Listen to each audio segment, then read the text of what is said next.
Bienvenidos a La Flor Azul, conversaciones sobre libros. Este es nuestro 7º encuentro. Hoy dialogaremos con Diego Slagter. Él es editor, escritor, cronista y docente. Vive en la ciudad de Tres Arroyos y pertenece a la cooperativa editorial Caravana. Conversaremos sobre los libros que han editado y también sobre otras actividades en las que Diego participa. Luego vendrá nuestro columnista Eduardo Yáñez para conversar sobre el libro La desaparición de Majorana, del italiano Leonardo Sciascia.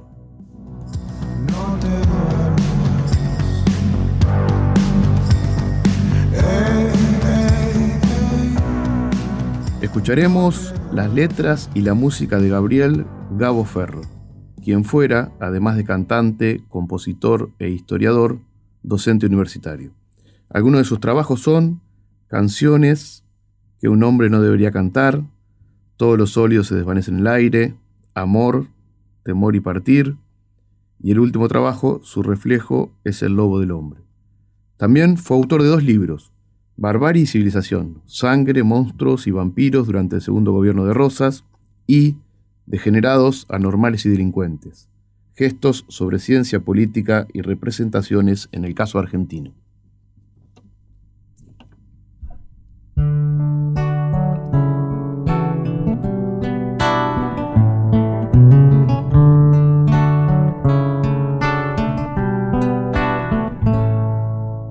Yo que te contaba todo y no sé si quiero hablar. Yo que supe amar con todo y no sé si quiero amar. Parece que estamos sueltos, pero esto no es libertad. Es que la jaula es tan grande que parece que volás.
Te pido para mí, quiero ser lo que he reído, no solo lo que sufrí. Saber del pozo y del nido, de la guerra y de la paz. Reconocerme en la mano que me toma el caminar.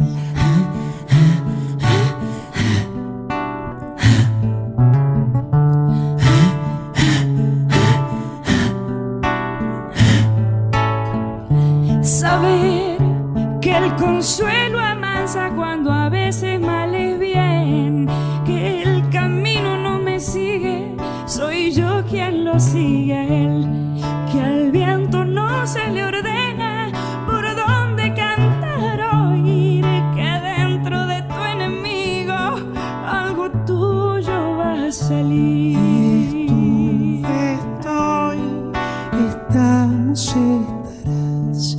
Estuve, estoy, estamos. Estuve, estoy, estamos, estarás. Estuve, estoy, estamos. Ay, ay, ay.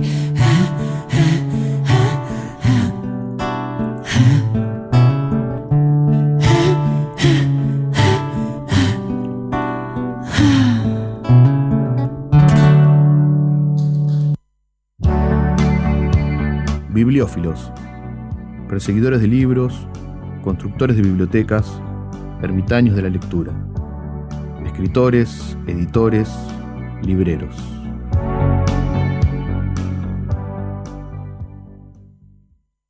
Microlecturas en la flor azul. Un poema de Kathleen Rain.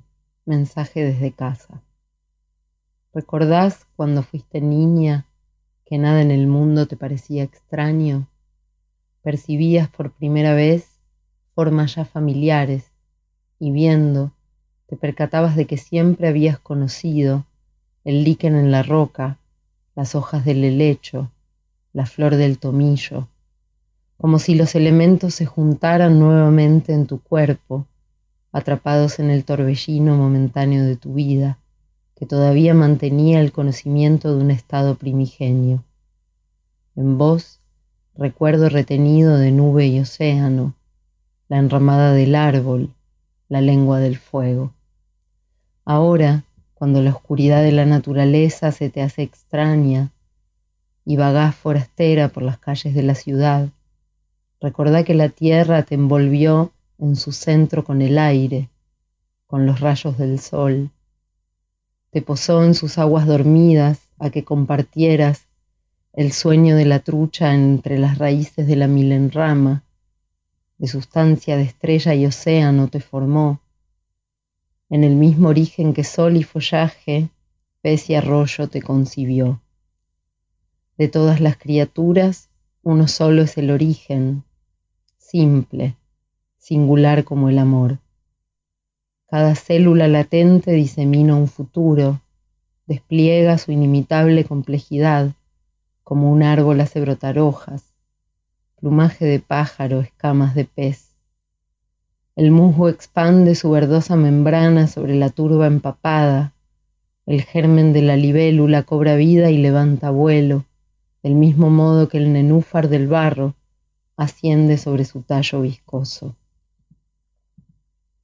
Así, el ser humano, con más largo trecho que recorrer, en el exilio hace su largo camino.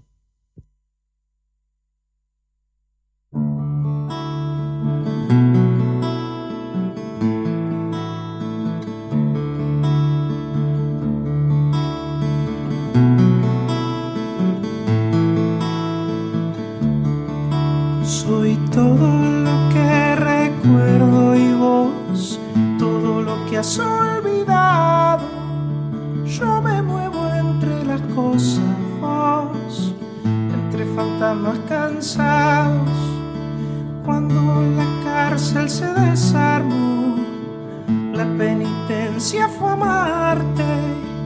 No se fuga uno para atrás, se fuga para adelante.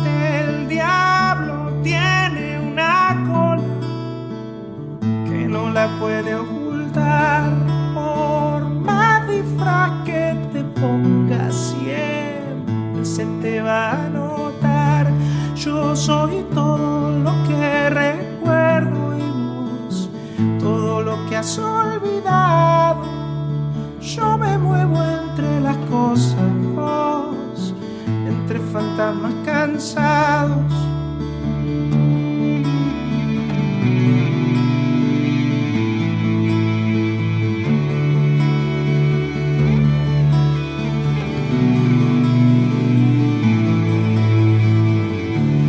La verdad es perro fiel que vive en todas las casas, que muerde a quien no lo atiende y defiende al que lo guarda. El manjar que los corderos sueñan un día comer es lobo crudo con pelo vivo a punto de comer. Yo soy todo lo que recuerdo y vos, todo lo que has olvidado. Yo me muevo entre las cosas, vos, entre fantasmas cansados. Yo soy todo lo que recuerdo y vos, todo lo que has olvidado. Yo me muevo entre las cosas, vos, entre fantasmas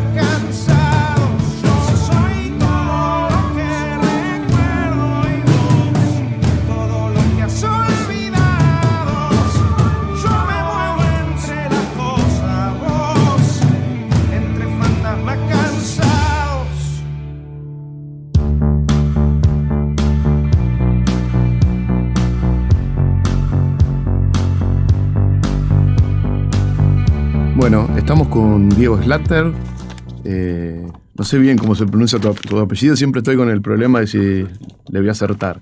Él es, bueno, muchas cosas. Es editor, es escritor, cronista, también es un militante. ¿Cómo estás, Diego? Hola, ¿qué tal? Buenas tardes. Sí, lo pronunciaste bastante bien, te digo. Es bastante complicado porque tiene muchas consonantes juntas, pero creo que suena así mi apellido. Bueno, queríamos conversar con vos porque nos interesa mucho hablar sobre las editoriales, sobre todo las editoriales del interior, y en el caso de Caravana, que es una editorial particular también porque está conformada como cooperativa, y bueno, contarnos un poco de cómo es el funcionamiento, bueno, de todos los aspectos, vamos a conversar de todos los aspectos que hacen al trabajo editorial. Dale, bueno, en principio súper agradecido con vos por esta posibilidad. Siempre es lindo encontrarse para hablar. Cada vez que nos hemos encontrado en alguna feria, fueron momentos súper agradables y súper interesantes también para ir pensando este universo de las editoriales. Así que primero te quería agradecer a vos y a la radio por esta posibilidad. Y después contarte que nosotros somos, bueno, Editorial Caravana, somos una editorial de la ciudad de Tres Arroyos, que es una ciudad de casi 70.000 habitantes. Somos la única editorial de la ciudad. Tenemos 5 años ya constituidos y hace un año más o menos, un año y medio, somos cooperativa de trabajo.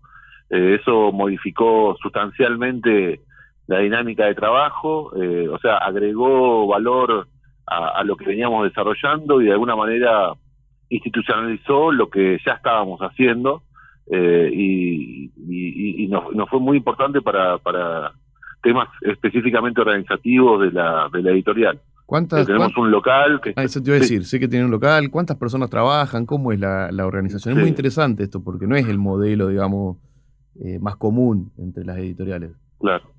Claro, sí, tenemos un local en el centro de la ciudad y en el local está todo el taller de producción, porque además la producción que generamos es artesanal. Los libros nuestros los hacemos artesanalmente, los hacemos acá. Y tenemos también libros de editoriales amigas, tenemos el trabajo de productores y productoras que se acercan a la vida del local, que son también espacios bastante difíciles de poder conseguir en la ciudad. Se dan talleres, bueno, hay encuentros de artistas, de músicos. Bueno, hay como una serie de cosas que están más emparentados con algo parecido a un centro cultural, pero se desarrolla en la editorial. Y somos, es variable siempre el número de personas que están trabajando. Hoy somos 5 personas, pero se están sumando 2 compañeros nuevos, y también somos compañeros y compañeras que se van sumando para algún proyecto en particular. A veces sucede eso, entonces hay alguna obra en particular y sumamos al trabajo cooperativo de esa obra en particular. Así que se va sumando y van yendo y entrando y saliendo compañeros que están todo el tiempo cerca nuestros y por alguna cuestión en particular hacen algún tipo de trabajo, pero permanentemente somos 5 personas que estamos tratando de mover este barco. Che, y ustedes hacen, digamos, esto es bueno para por ahí el que no está muy enterado cómo es, pero hacen todo el proceso editorial, desde la selección de los textos, a veces incluso entiendo también el acompañamiento de los escritores, después todo lo que es la producción medio intangible del libro, que sería el armado, pensarlo como libro, maquetarlo, diseñar las tapas, y también la producción después del objeto, digamos, material. Contame cómo funciona esa cadena de trabajo, cómo han ido aprendiendo, bueno, es un trabajo que no hay mucha gente que lo enseñe también. Claro, sí, nosotros, la verdad que la editorial nació inicialmente hace 5 años con un grupo de personas que quería autopublicarse, que esa era la idea central, y que a medida que fueron pasando los meses, ni siquiera los años, empezó a pasar que otras personas se acercaban al espacio conformado para poder publicarse. Entonces, lo que empezó a pasar es que se fue modificando el origen inicial de la editorial, y lo que hoy nosotros hacemos es que llegan autores, autoras, con una propuesta, y en cada caso se hace un acompañamiento personalizado, porque cada obra tiene su universo a ir desarrollando. Entonces hay un acompañamiento editorial al respecto, con la edición propia de la obra, En la escritura, digamos, en el proceso claro, de escritura, en la corrección. Sí, sí. Es un trabajo difícil, todo porque por ahí eso. uno se tiene que, ¿no? Es una situación, es lindo, pero en el transcurso tiene sus sinsabores. No sé cómo lo viven ustedes a ese proceso. Sí. Sí, cada obra es un universo, cada autor es un universo muy particular. Lo que nosotros siempre tenemos son un par de reuniones previas para ver si hay onda. La verdad es esa, si va a haber una onda en el proceso de edición, porque creemos que es una de las cosas más importantes del libro final, y cuando sentimos que hay un vínculo que se puede desarrollar con las sugerencias que le acercamos al autor, a la obra, para su modificación, si sentimos que eso sucede o que puede pasar, ya nos embarcamos en ese encuentro con la edición. Siempre hay un compañero o una compañera que acompaña más formalmente la obra, y todos en la editorial estamos siguiendo esa obra, la leemos por supuesto, acompañamos, hacemos algunas observaciones, y ese proceso puede llevar 1 mes, 2 meses, 5 meses, 1 año. En cada caso va a tener su recorrido. Hay obras que llegan muy completas también, entonces como que el proceso de edición se hace mucho más ágil. Claro, y hay otras obras que necesitan un poco más de tiempo y que nosotros entendemos que son publicadas o son publicables o habría que publicarlas o el mundo tendría que leerlas. Entonces nos abocamos a esa tarea.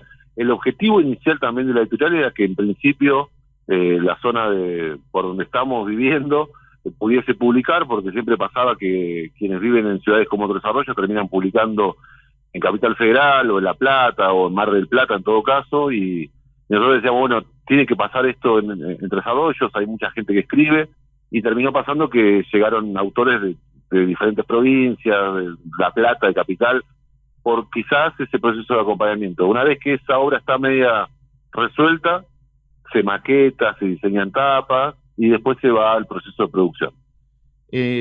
Antes que pasemos un poquito a hablar de eso también, el tema de la edición contemporánea, más zonal, regional, provincial, fuera de Capital Federal, que fue históricamente el centro argentino y que sigue siendo de alguna manera, es un fenómeno que se está multiplicando. Uno ve editoriales por todo el país, y uno se atreve, o yo me atrevo a decir también, que es donde los mejores libros están apareciendo, porque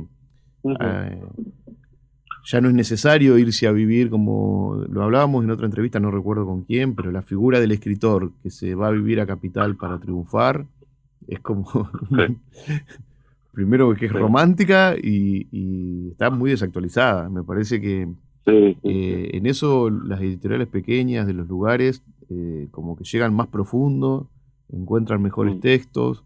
No sé cómo lo viven ustedes eso. Sí, vos sabés que nosotros hicimos una presentación el año pasado en Capital Federal, y un escritor muy reconocido nos decía ahí en la charla que en la década del 60 en Argentina las revistas literarias o las revistas de poesía eran como el enclave fundamental para encontrar esas nuevas obras, y que eso se fue perdiendo a lo largo de los últimos 50 años, y que hoy son las editoriales como estas las que van encontrando o las que van rescatando, las que van acobijando esas obras que no llegan a la publicación inicial. Entonces es como un trabajo casi, no sé, arqueológico. Es un trabajo de ir buscando esa obra perdida que en algún momento en la década del 60 aparecía en una revista de poesía, pues estaba lleno de revistas de poesía o revistas literarias, y que ahora ese espacio lo ocupan las editoriales como la nuestra.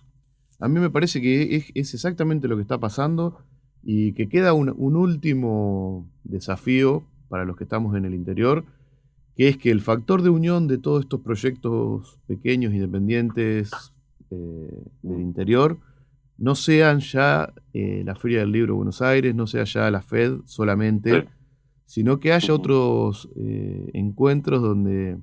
Porque si no pareciera que finalmente todo termina otra vez en Buenos Aires. Hay que trabajar también en otros puntos de encuentro, bueno, como en todo. Ahora vamos a conversar, pero ustedes también están pensando en una feria, hay ferias por varios lugares, también la comunicación, como puede ser este tipo de programas, lugares donde la circulación de la producción no sea siempre, otra vez, parecía que hay que validarlo en Buenos Aires. Sí, sí. Yo, en ese sentido, la editorial también lo piensa mucho, que es la discusión con los diferentes estados y los diferentes estamentos del estado para hacer esos planteos fuertes que estén vinculados con la circulación de la información en ciudades como Tres Arroyos, como Tandil, como, qué sé yo, con ciudades que son importantes en el famoso o mal dicho interior de la provincia de Buenos Aires, pero o en el país, pero que, bueno, el Estado tiene que tener la misma presencia que la tiene con las grandes editoriales o con más, los procesos hegemónicos.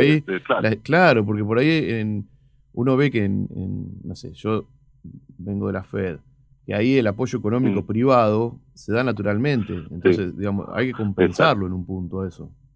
Sí. Esa capacidad de articulación con otros espacios, con otras entidades también nos fortalecen. Obviamente me parece que también, nosotros pensamos mucho en Caravana, que los espacios de discusión dentro de los equipos de trabajo son muy importantes, los espacios de discusión con otras editoriales. Cada vez que vamos a una feria nosotros volvemos a la Tres Arroyos con ideas que surgen a partir de las conversaciones con otras editoriales, que eso es como muy necesario, la capacitación, el encuentro, la discusión, y en todo caso la articulación para pelear juntas algún tipo de política pública. Eso como algo clave que se fue desarrollando en este último tiempo, pero sentimos que está muy verde todavía y que hay mucho por hacer. Sí, porque hay apoyo para las ferias, sobre todo, para todo el país, pero bueno, y también es ideal que se sostenga, que uno pueda planificar en base a eso, y que bueno, y que se sigan desarrollando otros centros, digamos, que la circulación sea más... Bueno, te quiero preguntar, porque antes que cerremos este bloque sobre la producción de los libros, ¿cómo es convivir entre fabricar un libro de manera artesanal y pasarse a un libro de manera más industrial, digamos? Yo sé que ustedes empezaron y continúan haciendo libros de manera manual. Bueno, ¿cómo es eso? ¿Cómo funciona? Sí, nosotros tenemos como la capacidad de producción para los libros, porque la mayoría de los autores que llegan a la editorial son sus primeras obras, entonces iniciamos un proceso de 100, 200 ejemplares, en función también a la necesidad de los autores. Todas esas primeras obras ya llevan 800, 1000, hasta 1000 ejemplares se han publicado de las obras iniciales, y han sido todos de forma artesanal. Tenemos esa capacidad de producción, y sí nos ocurrió que hubo un par de libros que fuimos directamente a imprentas, porque la dimensión de producción era imposible generarla de forma artesanal, y esa transición se va a ir dando en la medida y en la necesidad de cada obra, ¿no? Tenemos un libro en particular que se llama Nosotros en Libertad, que fueron 14.000 libros producidos, y era obviamente fuera de algo que debería ser una máquina, claro. Sí. Pero va a ir en función a la necesidad de cada obra. Eso está bueno porque, digamos, históricamente la imprenta, cuanto más cantidad hacías, más barato era, y eso era una tentación. Pero también es cierto que cuando empezás produciendo en pequeñas cantidades, como vos decís, 200, 100, 300, no sé, lo que sea, eso te permite ir produciendo a medida que se va necesitando, porque tampoco es que el mercado lo pida todo junto. Y al final terminás, como diciendo, haciendo un libro que tiene 800 ejemplares, o 1000, que yo te diría que es envidia. O sea, una producción controlada y seguida y entendida es mucho mejor que una producción, aunque sea más cantidad, mal administrada. Sí, eso es lo que veníamos viendo nosotros, y también teniendo en cuenta que uno de los grandes escollos de este tipo de producciones es el universo de la distribución y el universo de la presencia de nuestros libros en las librerías. Entonces estamos incorporándonos a ese sistema de forma progresiva, ¿no? O sea, sabiendo que eso va a llevar un tiempo largo y que va a haber también una militancia por parte de los autores, que eso es fundamental. Entonces, no pretendemos hoy que nuestros libros estén en todas las librerías de la provincia de Buenos Aires, sino que ir a esos sectores donde sabemos que el libro también va a llegar directamente a un lector, porque también pasa esto de que terminan nuestros libros en librerías desconocidas, los libreros que son maravillosos en muchos casos, pero que son libros de una editorial muy pequeña y que terminan escondidos en un rincón de una librería sin ningún tipo de anclaje territorial. Entonces, la posibilidad de ser visto, ni siquiera visto, ya no comprado, visto, claro. Claro, claro, claro. Entonces, lo que hacemos mucho también, y eso lo estamos experimentando acá en Tres Arroyos y en la zona, parece un trabajo de hormiga, pero nos ha traído muy buenos resultados, es hablar mucho con las escuelas, con los docentes de las escuelas, y nuestros libros de repente son libros de estudio de escuelas, y eso nos pone muy contentos porque de repente que una obra nuestra esté siendo estudiada en un quinto año de la secundaria o en un terciario, es súper interesante. Y tiene que ver con el trabajo real de una editorial, de influir en cierta manera en la lectura, en el territorio, en la gente. Sí, sí.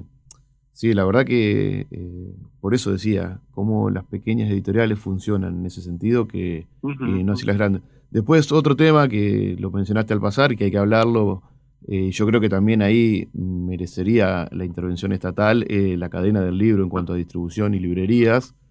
Es un tema que, digamos, la cadena del libro está como explotada, como tantas cadenas de producción de la Argentina, ¿no?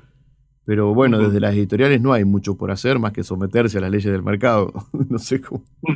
Es un tema difícil. Sí, no, viste que, bueno, hay todo el universo de la economía circular, y bueno, hay ciertas discusiones que están ya enmarcadas en otros espacios de discusión.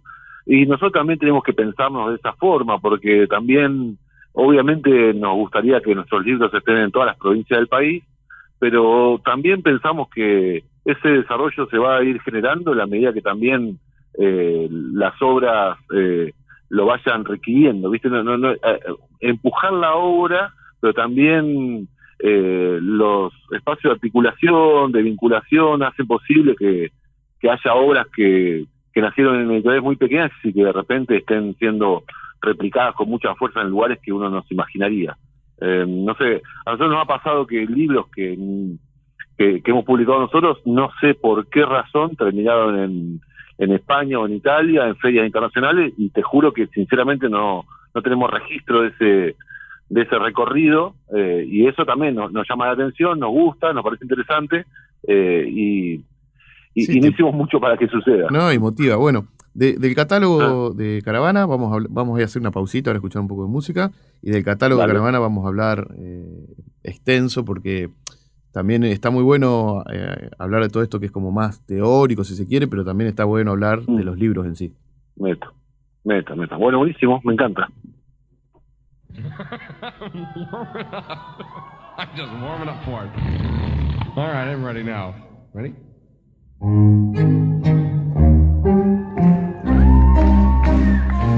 Dedicado a las abuelas de Plaza de Mayo, con mucho amor.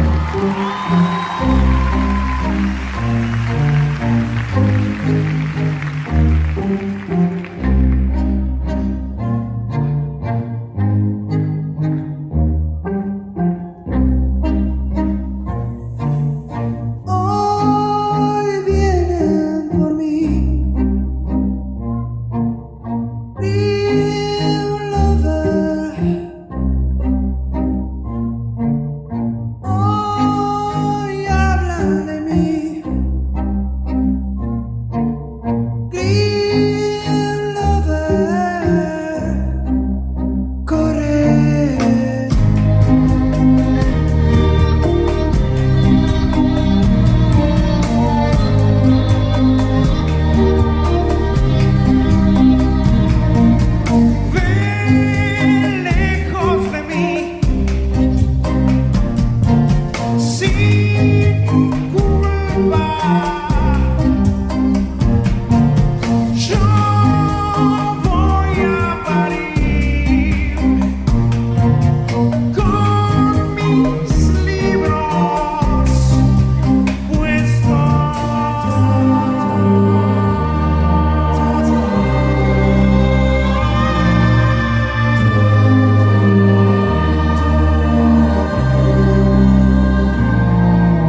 Estamos con Diego Schlatter, que es escritor de ficción y escritor de crónica, es guionista, es docente, es editor en Editorial Caravana, y vamos a conversar ahora un poquito sobre el catálogo de la editorial, que, bueno, es un catálogo con varias aristas. Han publicado infantil, han publicado ficción, no ficción, bueno, muchos autores de la región de Tres Arroyos, donde está instalada la editorial. Me gustaría que comencemos hablando por Nosotras en Libertad, que es creo que el proyecto más grande que han emprendido. Me dijiste que 14.000 libros. ¿Cuántos libros? Claro, sí, Nosotras en Libertad fue el libro, el libro distinto en realidad, del que veníamos desarrollando. Nosotros tuvimos ahí la posibilidad de conocer a un grupo de 200 compañeras expresas políticas de la cárcel de Villa Devoto en la última dictadura cívico-militar, y estas compañeras en el momento de la pandemia volvieron a reunirse por Zoom y por esas plataformas, y se volvieron a encontrar de alguna forma y empezaron a soñar la posibilidad de escribir un libro que hablara sobre su vida después de la cárcel, ¿no? Cada una de ellas en sus territorios, en todo el país, en el mundo también, porque muchas de ellas luego de la cárcel fueron de alguna forma expulsadas a Europa, a Estados Unidos, a Australia, y allí medio que generaron sus vidas, y las conocimos, hicimos el proceso de edición del libro web, porque este libro también está de forma gratuita en una página de internet, y hablando con ella luego de la presentación del libro web, se nos ocurrió un poco la idea entre todos de poder hacerlo papel, ¿no? De que terminara en formato papel. Y claro, cuando fue a papel son 7 tomos que conforman la obra completa, en una caja, toda ahí una secuencia que tuvimos que desarrollar para que el libro, que era en principio web, se pudiera trasladar al papel y que haya alguna diferencia sustancial, porque si no, no tenía mucho sentido. Así que tiene ahí como un trabajo editorial para desprenderlo de la plataforma web y hacerlo papel. Y esta caja de 7 libros se terminaron generando 2.000 cajas, que viajaron a la Feria del Libro de Cuba, estuvieron en la Feria del Libro de Buenos Aires, hubo ahí un encuentro de derechos humanos en Brasil este año también, y fue parte de las presentaciones oficiales. Tuvo presentaciones en todo el país, porque claro, las compañeras además militan el libro en cada una de las provincias. Claro. Así que fue maravilloso, fue impresionante. Claro. Sí, fue impresionante. Bueno, hablemos un poco de cómo, vos decís, lo trasladamos a papel, digamos, suena una frase, pero ¿cómo fue ese proceso? Porque no es lo mismo o sea, son todos formatos distintos. Claro. ¿Qué le hicieron para que fueran libros, digamos? ¿Qué material había? ¿Cómo? Las compañeras generaron toda una serie de crónicas, cada una de ellas tenía algún registro que tenía una cantidad de palabras para poder escribir ahí en lo que era el soporte web. Y cuando nosotros tomamos la obra dijimos, esto tiene que desprenderse inevitablemente del sitio web. Ellas en su momento entendían que el sitio web acercaba de alguna forma con más cercanía a las juventudes, porque la intención de las compañeras justamente era que las nuevas generaciones pudiesen comprender qué es lo que habían vivido ellas. Y nosotros ahí hicimos un trabajo. Una de las compañeras de la editorial es bióloga, entonces dijimos, ¿por qué no trasladamos el universo de las plantas nativas en cada uno de los tomos? Entonces está el tomo de Entre Ríos, o el tomo de Córdoba, o de los valles, o de Europa, o de la Pampa húmeda, o cada una de esas zonas tuvo la representación de las plantas nativas de su zona, porque de alguna manera nosotros pensábamos que esas plantas nativas que hicieron de alguna manera exterminar con el modelo hegemónico actual de producción alimentaria y todo lo que significó esta famosa revolución verde y la frontera agropecuaria, etcétera, la planta nativa fue desplazada, y sin embargo la planta nativa sigue naciendo, ¿no? Sigue naciendo, sigue existiendo, sigue sobreviviendo. Entonces nosotros sentíamos que había como una cercanía con la planta nativa de cada una de las zonas. Las compañías estuvieron muy de acuerdo. Al principio dijeron, no, esto parece un jardín, o parece una planta. Después entendieron bien la lógica de por qué eran plantas nativas. El criterio editorial, digamos. Sí, claro. Exactamente. Y después viene con un lápiz y unas semillas también de una planta que hace referencia a la resistencia. porque es una planta que está en todo el mundo y que resiste a cualquier temperatura.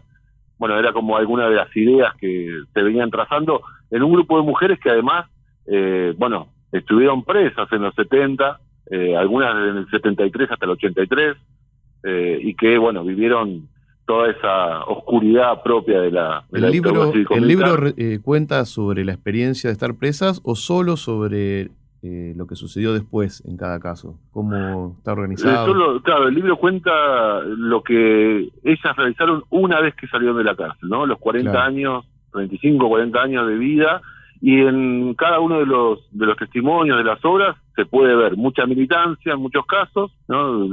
Salieron de la cárcel y el otro día siguieron militando, y en otros casos compañeras que decidieron no militar más y regenerar su vida desde otros lugares. Es buenísimo, porque es un poco lo que pasa, digamos, es dar testimonio de todas las variables, ¿no? Sí. Habían escrito un libro previo que contaba la historia de ellas en la cárcel, y este es el libro, no quiero mentir, pero es uno de los libros, porque hay muchos libros de expresos políticos, pero acá se lograron reunir 200 mujeres, que es un número muy importante, con aparte muchas diferencias ideológicas y políticas entre ellas, ¿no? Porque claro, el camino de cada una muy diverso. Distinto, claro. Claro. No, fue muy... Y nos encontramos, una vez que hicimos el proceso de edición, qué sé yo, nos encontramos con 150 de ellas en un encuentro en Córdoba el año pasado, que también fue espectacular. Claro. 3 días de convivencia y, bueno, ratificando muchas de las cosas que veníamos pensando, ¿no? Yo estoy trabajando, mira, hacer una referencia personal, pero estoy trabajando en un libro de una persona que estuvo presa en esa cárcel durante ese periodo, que era Liliana Chernohovsky, que seguro la han mencionado en algunos de los libros. Sí. Porque, bueno, tenía cierta influencia en la organización interna de las reclusas, digamos, bueno. Y realmente el tema de la prisión es como un tema aparte en la literatura. Pero el tema de lo que pasa después me parece un tema maravilloso, porque es tan traumático la situación y, bueno, aparte muchas militantes, como vos decís. La verdad que, bueno, es para felicitarlos, porque es un libro, varios libros, una obra, que, bueno, que lo que hablábamos recién, que se puede hacer quizás desde un proyecto como el de ustedes, un proyecto que también no es que busca el negocio, sino los ideales van por otro lado. Sí, nos dio un poco de pánico, la verdad, al principio, tratar de contener semejante cantidad de diversidades, ¿no? Decir, bueno, ¿cómo contenemos esto? Fue un trabajo realmente muy complejo, pero bueno, cuando vemos el resultado final, después nos pone muy, muy contentos. Y además algo muy importante, que esto también es una discusión ideológica y política. No hay mucha información al respecto sobre los presos y las presas de ese momento. Hay mucho debate generado y necesitamos mucho más sobre los desaparecidos y desaparecidas. Claro. Pero no hay mucho sobre aquellas personas que estuvieron presas y que salieron de la cárcel, que casi no vivieron la dictadura en la calle, la vivieron en la cárcel durante gran parte del proceso. Y no hay mucha información al respecto. Entonces nos parecía como algo necesario de poner en discusión. Una de las cosas que tiene la edición, poder traer temas que a lo largo de la historia pasaron desapercibidos y que merecen otra lectura, otra reinterpretación, otros testimonios. Bueno, la verdad que es para felicitarlos. Bueno, hablemos de otras cosas. Tienen también, me parece que podemos seguir cambiando un poco el eje. Un pie apoyado en la literatura infantil. Tienen 2 libros, creo yo, El diario mágico de Paco y Camino a vestirse, no sé si han publicado alguno más, pero estamos con esos 2. Bueno, es un tema difícil porque dentro del mundo editorial, primero que desde la materialidad del libro misma, que ya es impresión a color en general, y es un público que la industria del libro lo ha separado. O sea, así como sucede con el cómic, el mundo editorial infantil es como parece una categoría aparte. Exactamente. Sí. ¿Cómo se han sentido ahí? ¿Qué han hecho? ¿Cómo han trabajado?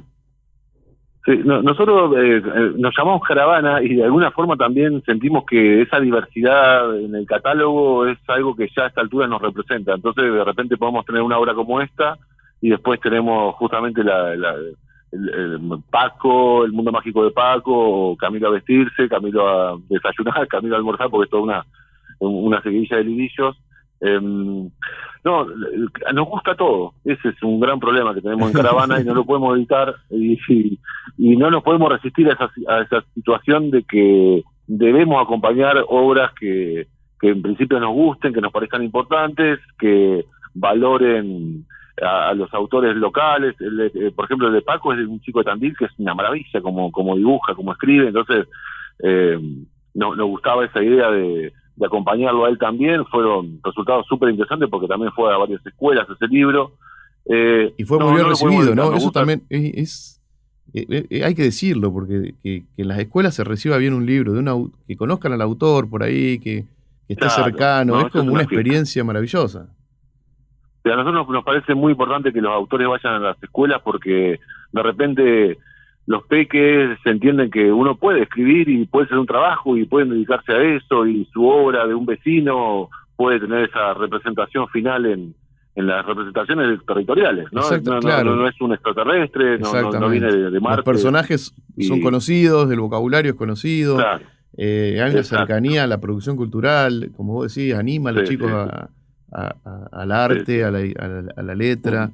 Y bueno, y también para el autor, me imagino. ¿Cómo viven los autores esa fama? No, es una fiesta, porque de repente son autores que tienen su primera obra y que de repente van a una escuela y se la pasan firmando autógrafos, entonces dicen, esto no es muy raro, esto que está pasando acá, si no vendí muchos libros, no soy tan famoso. Bueno, se genera ahí una simbiosis que nos divierte mucho también, que ese juego es como muy importante también, ¿no? Porque el autor, la autora, en su trabajo íntimo, tiene ahí esa también necesidad de mostrarlo a la calle, salir a la calle, tener esa lectura de los lectores y esa ida y vuelta. Evolución. Entonces, claro, exactamente. Sí. Es como que la obra se completa cuando finalmente encuentra un lector y también te hace crecer como autor porque escuchás, aprendés. Sí, muy lindo. Bueno, del resto del catálogo yo anoté el último, creo que es Vivencias de un criollo, de un payador que se llama Luis Barrio Nuevo. No sé si es el último. Sí. Sí, está por ahí. También nos pasa eso. De repente también tenemos acá en Tres Arroyos un payador que reconocido a nivel nacional y nos parecía que estábamos acompañando a un hombre de campo del interior, del interior, porque además vive en una localidad muy pequeña de Tres Arroyos, y conocimos el mundo de los payadores, de los jinetes y nos divierte un montón. Nos parece algo, son mundos espectaculares, y de repente aparecen payadores de otros lugares diciendo gracias por conservar nuestra cultura, gracias por apoyar, nadie apoya lo nuestro. Bueno, todo eso sucede y bueno, esa poesía campera también nos gusta, nos parece que es necesario que esté. Bueno, yo he tenido la suerte de editar un libro de un payador. Debemos ser pocos, capaz que somos nosotros dos. Sí. En el mundo. Sí, claro. Editores de payadores, podemos poner la tarjeta. Bueno, no, lo que digo que cómo vivieron, porque yo también fue un aprendizaje, el tema de que la payada, digamos, es poesía, pero a la vez es poesía dicha, digamos. No está hecha para ser solo para ser escrita. Trabajaron ahí, el autor se puso medio celoso, hubo ida y vuelta, ¿cómo...? No, mirá, además de ser poesía, está escrita toda en décimas, claro. Entonces tampoco hay mucha gente que escriba hoy en décima, sí, ¿no? Y el autor en particular, con Luis, hemos tenido ahí como una cercanía muy profunda. Luis viene 2x3 a la editorial y entra y ya hace una improvisación, entonces ya la gente que está en la editorial ya es una fiesta y es una persona mayor y se arma como una fiesta muy muy interesante, y él ha sido muy permisivo a la edición y decir, bueno, no, fíjate acá, fíjate allá, también con cuestiones que están vinculadas con lo ideológico, ha sido muy permisivo también. se genera ese vínculo amoroso en el que cuando nosotros hacemos sugerencia en la edición lo estamos haciendo para que la obra siga creciendo. Claro. Entonces, si sucede eso, no hay muchos problemas al respecto. Bueno, después del resto del catálogo, no sé si vos querías hablar de algún libro en particular. Yo había notado el libro de Gonzalo Grela, que por ahí, bueno, es un autor que conozco de Tandil, pero sé que tienen de otros autores locales, como el libro Julieta quiso quedarse, pero varios. Hablame un poco más del resto del catálogo para la gente que no... Nosotros tenemos una obra como que fue muy importante para nosotros, que se llama Relatos cortos de una infancia corta, de Nora Collar, que fue una de las primeras obras que llegó de Río Negro, del Río Colorado, y también es una obra muy interesante porque es una mujer de unos 70 años más o menos, que cuenta en forma de crónica un abuso infantil que ella sufrió cuando tenía 5 o 7 años. Entonces es toda una narración muy, muy profunda, muy del interior de Río Negro. Nos sirvió muchísimo para discutir internamente en la editorial lo que significan las violencias. Nos enriqueció mucho como personas también, ¿no? Hablar mucho con Nora, y que además ella quisiese exponer su vida privada de esa forma en la provincia. Está reconocido a nivel legislativo en la provincia, tiene todavía un recorrido interesante, que también hacemos ese laburo, lo llevamos a la municipalidad, Claro, a la gobernación, decimos, muchachos, hay que bancar este libro a cada uno de los municipios y eso. Tenemos también un libro de Chaco que se llama Conejo, que es un libro muy interesante porque es un libro de cuentos de Chaco profundo, el Chaco profundo, que nos cuenta otro Chaco, otra cosa que nos gusta particularmente porque tenemos poca literatura chaqueña acá en Tres Arroyos, acá en el sur de la provincia de Buenos Aires, y vino Fernando, que es un amigo también, y nos pegó un cachetazo con el humor chaqueño, con las desidias del Estado chaqueño, y con los dolores, y con las faltas, y con las cosas que tampoco nos imaginamos, ¿no? Del Chaco, y es una obra que nos gusta mucho. Y después tenemos, no sé, a Chancho Podrido, que es una novela también de un adolescente que transita la dictadura por el costado, la última dictadura cívico-militar, con la mirada de un adolescente. Entonces también incomoda un poco, porque decís, che, ¿qué está pasando? Y es un pibe de 14 años que la ve muy por el costado de la dictadura y que tiene sus problemas, sus deseos, sus sueños. Es muy interesante. Habla de la violencia intrafamiliar en la década del 80. Está muy bien esa novela, nos gusta mucho. Y después hay un ensayo, por ejemplo, que se llama Colifato, que es un ensayo que trata sobre la locura, un ensayo muy accesible también, de un neurólogo acá de Tres Arroyos, y hace todo un análisis sobre cómo se analizó históricamente la locura, y que en algún momento todos fuimos locos, según los registros internacionales, y habla también de la medicina. Hace una denuncia interesante sobre el concepto de locura, y cómo han tratado a los locos en cada uno de los países occidentales. Estamos por ahí, las obras nuestras también de cada... Una cosa también importante, nosotros en la editorial sostenemos que todos tenemos que publicarnos. Entonces estamos trabajando mucho en la publicación de los compañeros y compañeras de la editorial. Está muy bueno eso, porque viste que es un tema medio tabú entre los editores, la edición de los propios textos. Me parece que no sé por qué, porque realmente estamos todos en las mismas condiciones, o sea, en condiciones de ser editados y trabajar y editarnos. Claro, ¿no? Claro. No, y además nos gusta eso de que cuando llega un autor a la editorial sepa que acá no está hablando con escritores, con escritoras, con gente que también piensa en la literatura. Claro. Entonces se genera ese diálogo también. Lee lo que yo escribí, fíjate cómo escribo. Claro. Eso nos gusta mucho también, porque tenemos un diálogo casi... no somos imprenteros, no somos maquetadores, no somos somos todo eso, pero además somos escritores y escritoras. Bueno, Diego, vamos a hacer otra pausita ahora, escuchar un poquito de música. Dale. Y vamos a volver, pero a conversar sobre tu militancia, que me interesa mucho. Sé que andás con unos temas que a mí me interesan mucho, así que nos vamos a dar el gustito de hablar un ratito de eso. Claro. Bueno, genial, me encanta.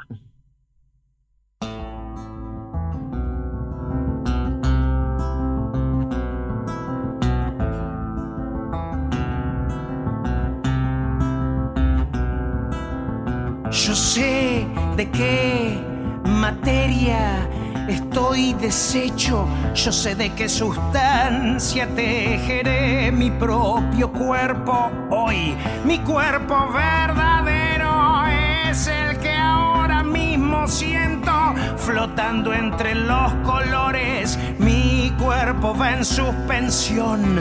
Yo tengo un cuerpo, reclamo mi espacio. Yo tengo un cuerpo, reclamo mi espacio.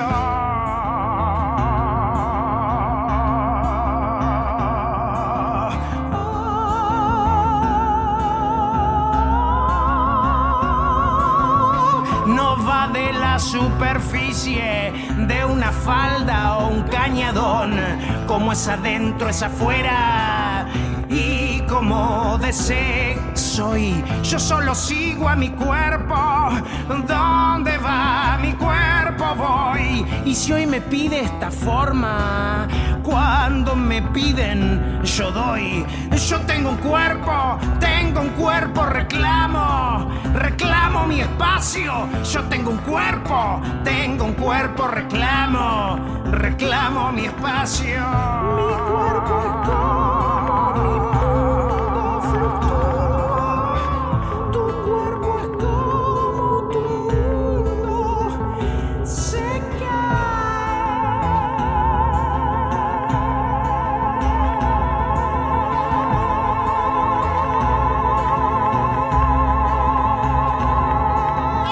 Yo tengo un cuerpo, reclamo mi espacio. Yo tengo un cuerpo,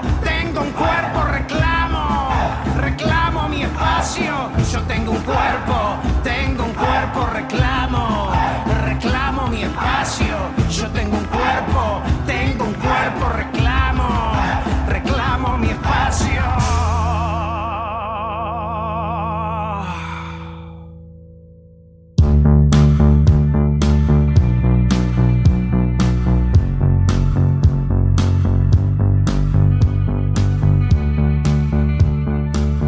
Continuamos en La Flor Azul, conversaciones sobre libros.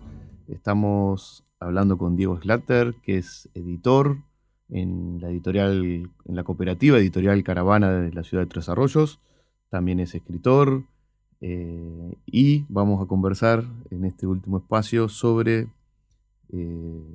su militancia, vamos a decirlo así. Él está integrando un grupo de gente que está peleando en Tres Arroyos hay un sitio arqueológico. Bueno, no sé, Diego, son exactamente todos los nombres, sí, todas las referencias, no quiero meter la pata. Contanos un poco. No, sí. Acá en Tres Arroyos, históricamente, desde la década del 70, había un sitio arqueológico en el que se hicieron excavaciones muy importantes para el país y para Latinoamérica, en la que se encontraron restos humanos y sus ajuares que datan, según el carbono 14, de entre 4.500 y 12.000 años de historia. Bueno, fue un hallazgo muy importante, la década del 70, década del 80, década del 90, y nosotros acá en Tres Arroyos hay una organización que se llama Encuentro Indígena, que tiene 20 años, y que históricamente fue desarrollando eso, justamente encuentros con representantes indígenas de todo el país para poner en discusión el universo de lo indígena, ¿no? Todo, absolutamente todo lo que tenga que ver con las cosmovisiones, con la legislación, con la política indígena. Bueno, todos los años se hizo un encuentro y hace 2 años que venimos discutiendo fuertemente la necesidad de que este sitio modifique sus parámetros y deje de ser un sitio arqueológico para que pase a ser un sitio de la memoria de los pueblos originarios. Efectivamente eso sucedió hace 1 año más o menos.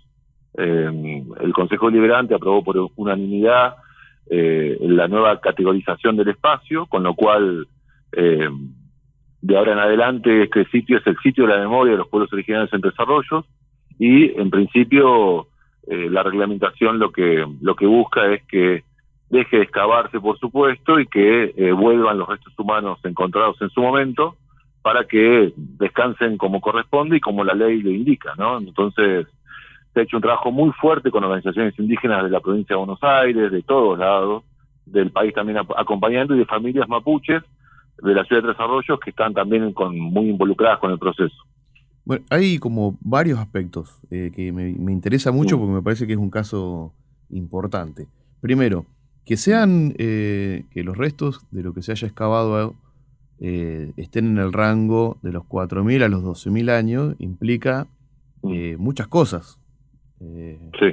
Cuando hablamos de los mapuches invasores, o cuando hablamos, pensar que de la conquista del desierto fue casi en el 1800, digamos. O sea que estamos hablando de 4.000 años, es una diferencia enorme, y de 12.000 años, bueno, como que hasta modifica un poco la teoría de cuándo fueron que llegaron los primeros pobladores a esta zona, ¿no?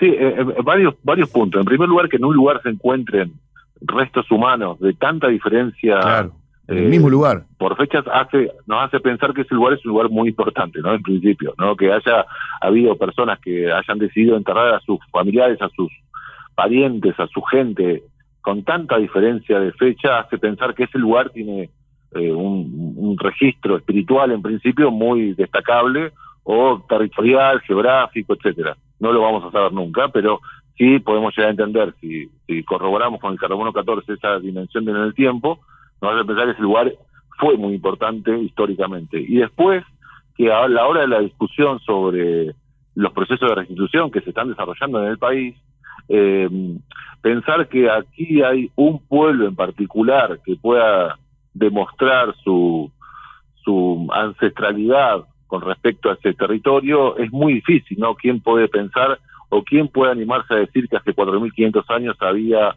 en este territorio mapuches o en aquella? Querandíes, Tehuelche, Ranqueles, claro. Sí. Es como una discusión menor hasta a un punto, digamos. Claro, entonces lo que nosotros vemos y lo venimos pensando hace 2 años, muy fuerte, es que esta restitución es una restitución que representaría de alguna forma a todo el universo de los pueblos originarios, porque nadie puede decir, en principio yo pensaría que nadie puede, o es muy difícil decir a qué pueblo en particular, a qué nación indígena o pueblo indígena representarían esos restos humanos, ¿no? Sobre todo que cuando hubo cruces entre los mismos pueblos, digamos, está lleno de casos documentados, de familias integradas por una madre tehuelche y un hombre mapuche, claro. Los querandíes y su cercanía, a pesar de vivir en la Pampa Argentina, con los pueblos guaraníes. Bueno, digamos, es como... Bueno, por eso digo, hasta parecería un detalle menor. Lo que no es menor es lo que estás diciendo de, 12.000 años de un sitio que evidentemente, significaba y significa muchas cosas.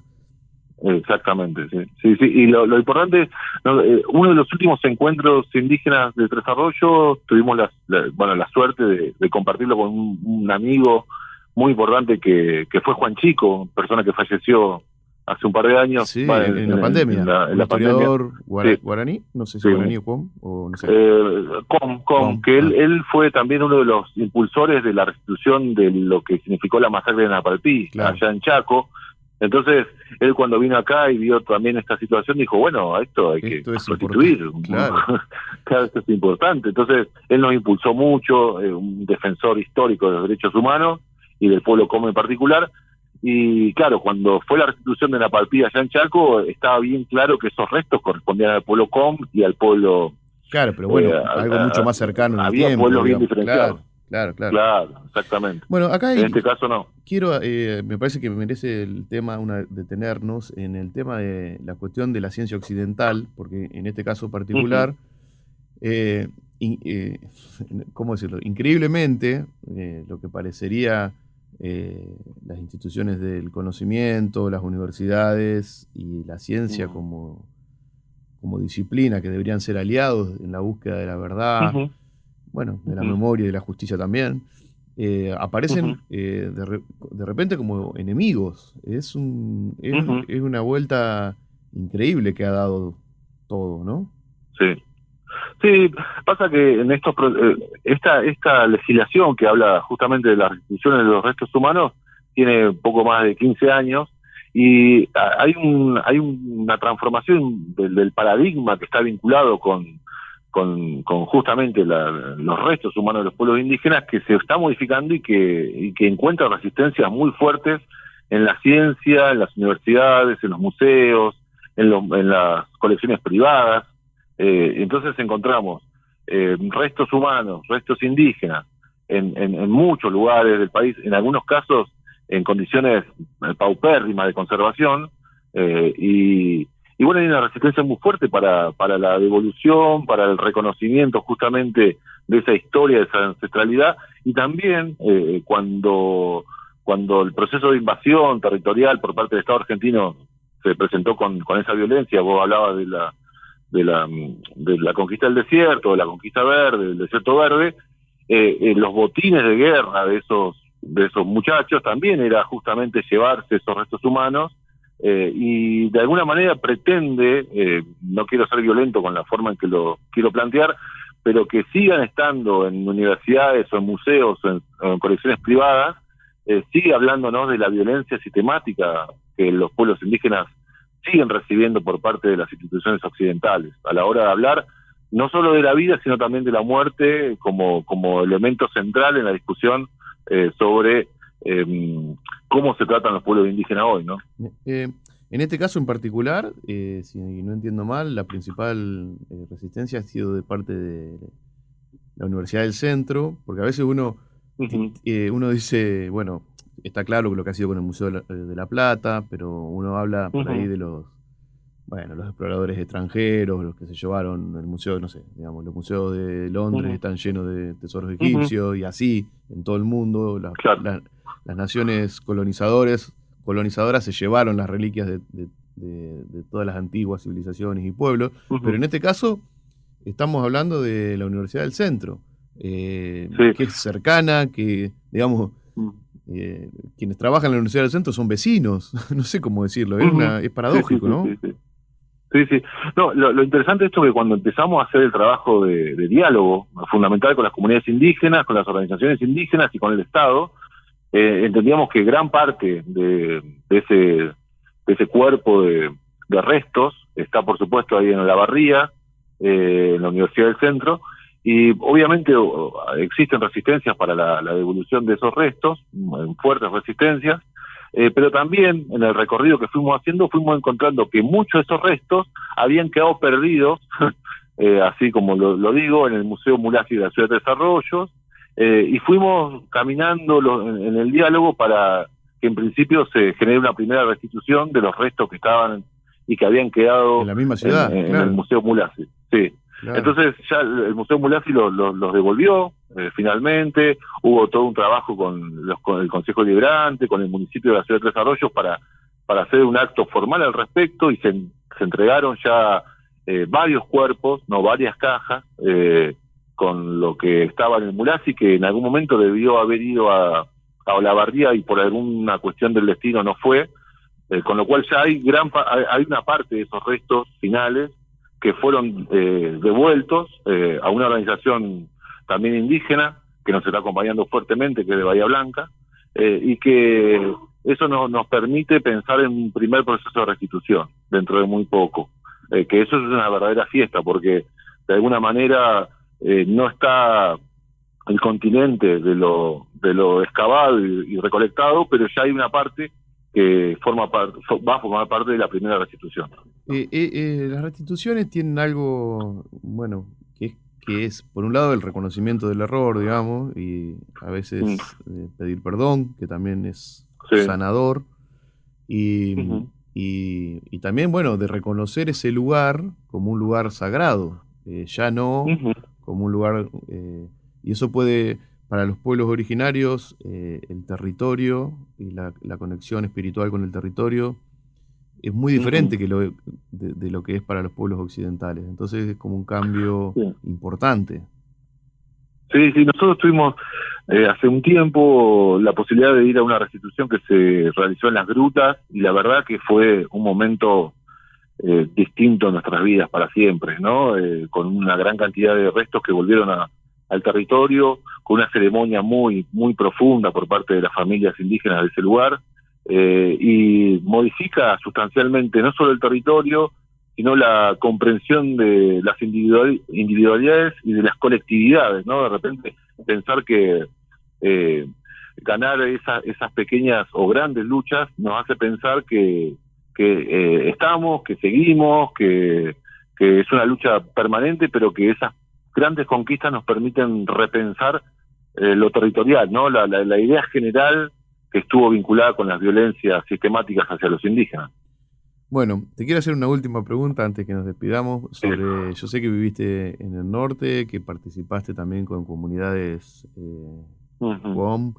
Que me cuentes brevemente cómo fue tu experiencia, porque en nuestro territorio, en lo que es la Argentina, convivimos diversos pueblos, pero los pueblos, para los pueblos que vivimos en la Pampa, digamos, de Buenos Aires hacia el sur, por decirlo de alguna manera, son de una tradición, de una cultura distinta, pero es muy fuerte y muy interesante también. Por ahí es bueno preguntarte a vos, que has convivido en ambos lugares, en similitudes, entre pueblos tan diversos. Claro, sí, yo tuve la posibilidad tan maravillosa de, una vez que terminé la facultad, agarrar un bolso e irme para Chaco y para Formosa. Estuve 10 años trabajando con el pueblo Com y con el pueblo Pilagá en la provincia de Formosa, y fue una experiencia que me marcó para siempre, porque estuvo vinculada más que nada con el acompañamiento a comunidades y organizaciones indígenas que estaban disputando el territorio, que estaban disputando la legislación en la educación bilingüe intercultural, que estaban disputando la necesidad del agua potable para sus vidas, la necesidad de construir radios comunitarias para que su idioma trascienda la frontera, claro. ¿No? De repente haber podido estar en el momento en que radios indígenas salieran por primera vez y el idioma indígena, que estaba prohibido en radios privadas, pudiese salir libremente, fue espectacular, fue algo muy importante, y acompañar también procesos de recuperación de territorio, con las violencias sistemáticas de cada uno de los gobiernos provinciales, municipales, y con la discriminación muy profunda por parte de esos universos. Bueno, fue una experiencia maravillosa, fue una fiesta en realidad también, hay que decirlo en esos términos, cada vez que hay un pueblo que está resistiendo, es un momento de mucha alegría porque hay conciencia de transformación, y cuando hay conciencia de transformación, todo va a surgir de alguna forma.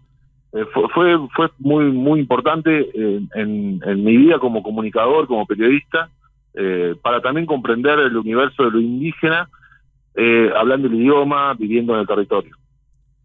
Bueno, Diego, hemos hablado de todo un poco, quedamos con más, ya nos veremos. Te pregunto lo último porque me parece que está bueno. Sé que van a hacer una feria de libros. ¿Cuándo va a ser? ¿Cómo va a ser? Dale.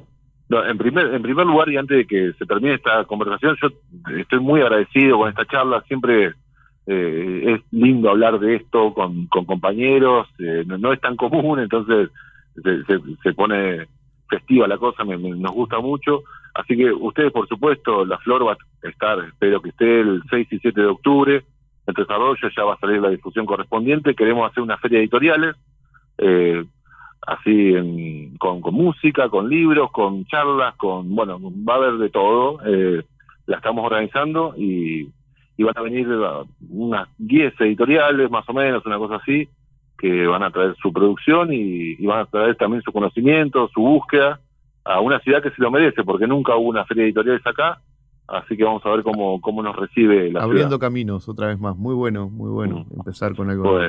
Bueno, Diego, te agradezco, seguimos en contacto, ya pasaremos la información, y bueno, gracias por esta conversación. Bueno, el abrazo de siempre, compañero, nos estamos viendo. Un abrazo.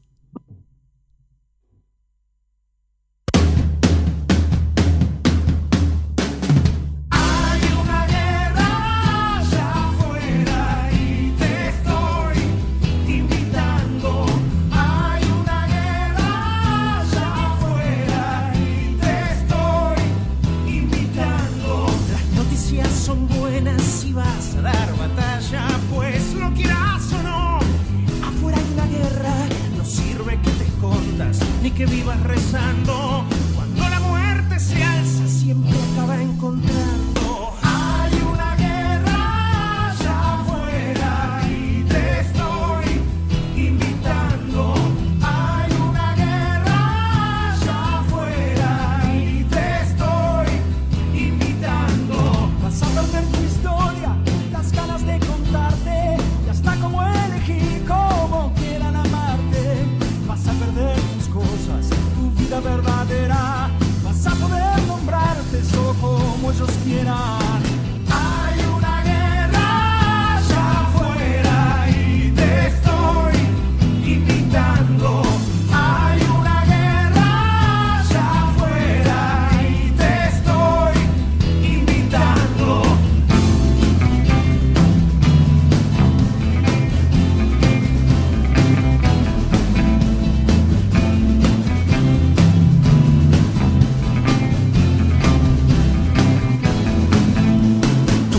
Es una tropa con soldados caídos y soldados que sirven también al enemigo. De todo lo que dicen, poca cosa se muestra. Es esclavo el contado y es amo el que lo cuenta. Hay una guerra allá afuera y te estoy invitando. Hay una guerra allá afuera y te estoy invitando. Hay una guerra allá afuera y te estoy invitando. Hay una guerra allá afuera y te estoy invitando.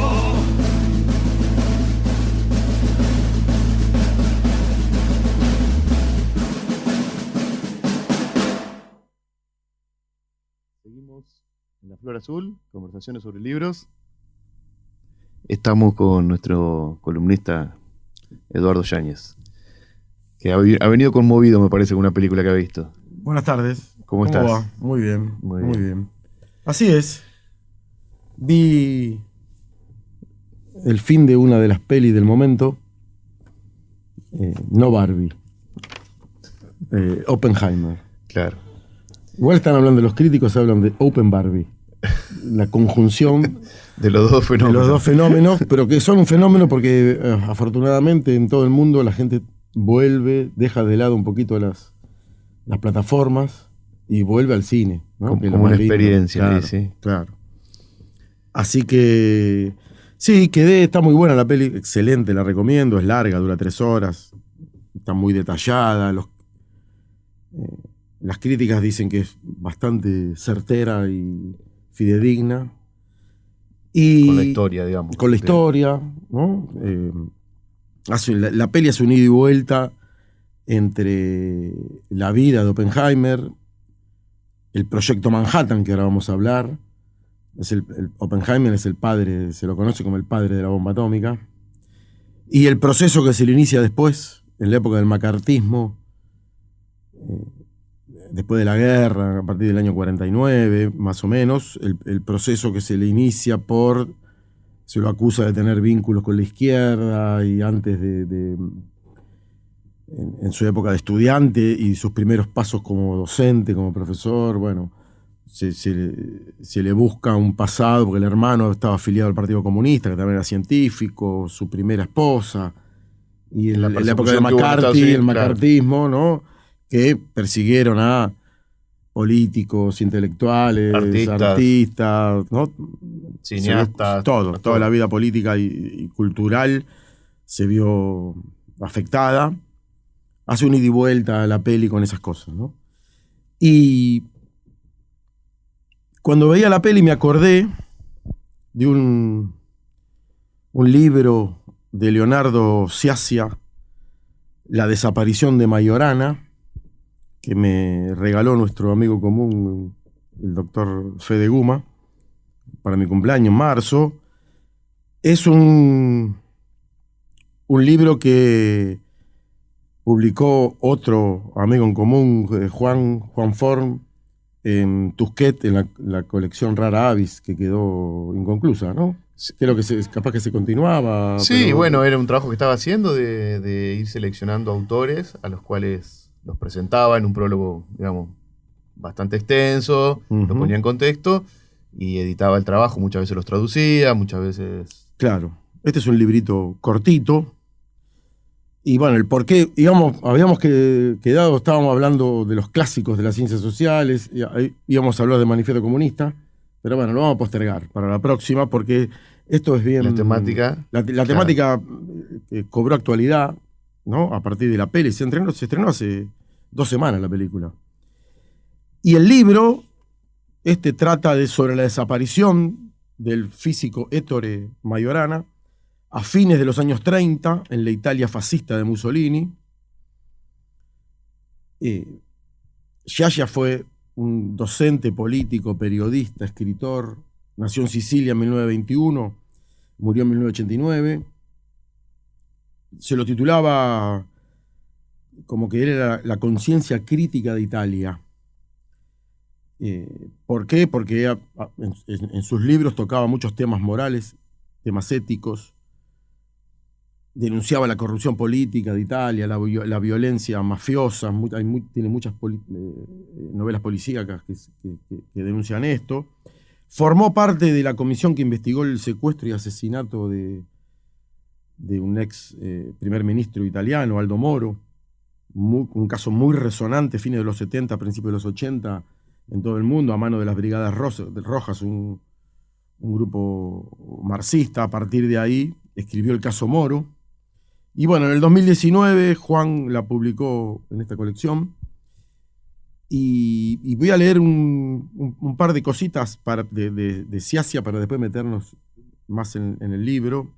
En el prólogo, que vos lo nombraste recién, Juan dice que Sciascia maneja como nadie ese registro de 100 páginas envolventes, hipnóticas, que dan ganas de leer en voz alta de principio al fin.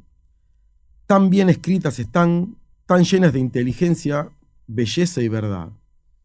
Italo Calvini y Pier Paolo Pasolini lo admiraban por eso.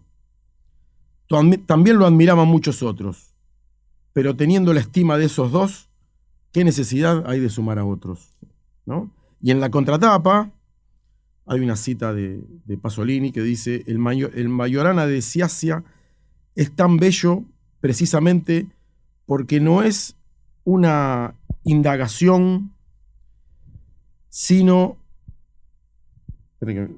la contemplación de un misterio.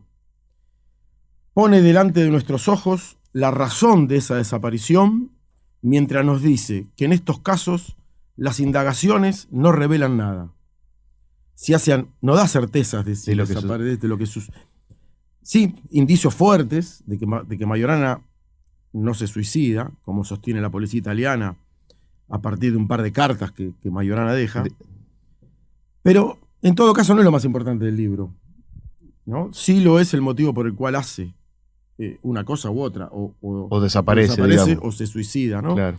Que son los dilemas éticos relacionados con la ciencia y con el panorama científico y político de su época, ¿no? Y ahí está la relación con la película de Oppenheimer. ¿No? Porque hay que decir que, por ahí para los que no conocen la historia, Majorana era un físico italiano que, por lo que nosotros podemos leer, estuvo también cerca de encontrar la forma de producir una bomba atómica. Claro. Cuando hablemos hablemos del libro ahí, Sciascia brinda ese tipo de explicaciones, ¿no? Claro. Si le parece, vamos a hablar un poquito del contexto histórico de la época, Dale. ¿no? Como siempre hacemos en los libros. Es el periodo entre guerras, el ascenso del fascismo con Mussolini en Italia, la crisis económica del 29 en Estados Unidos, el ascenso del nazismo en Alemania a partir del 33, la Revolución Rusa unos años antes. Y en lo estrictamente científico... Eso te iba a decir, en la parte científica, ya el final de la Primera Guerra se empezaron a ver muchos, la aviación, los tanques, los gases, las armas químicas, la primera un guerra, momento la de gran muchos guerra, cambios, claro. Que habíamos hablado cuando hablamos de Weber, de eso, ¿no? Y acá comienza en el periodo de entreguerras los estudios sobre la energía nuclear.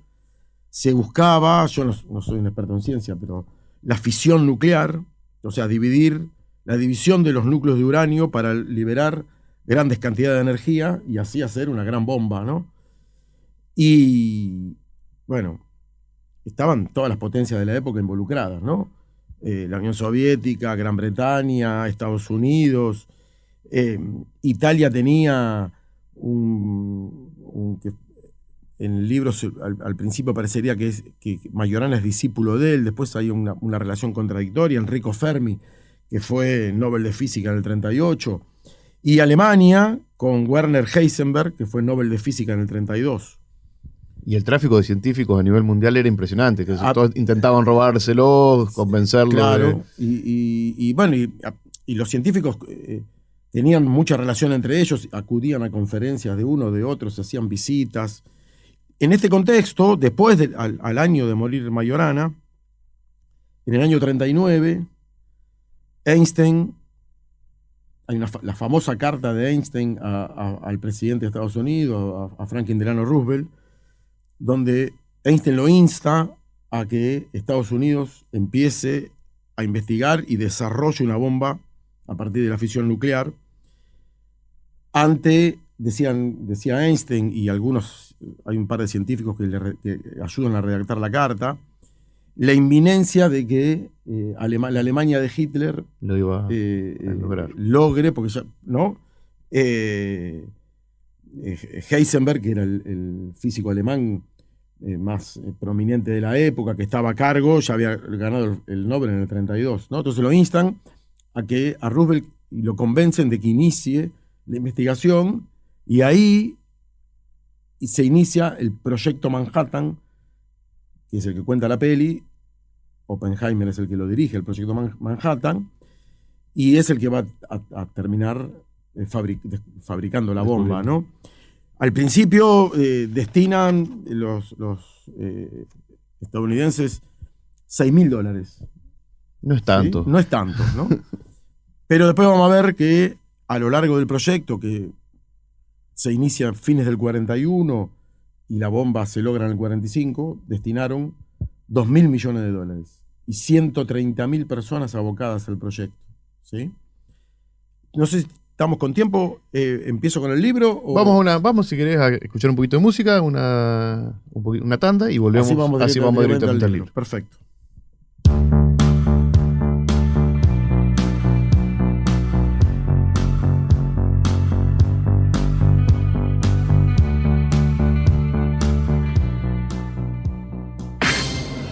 Gran barata de frutas y hortalizas de la COPE.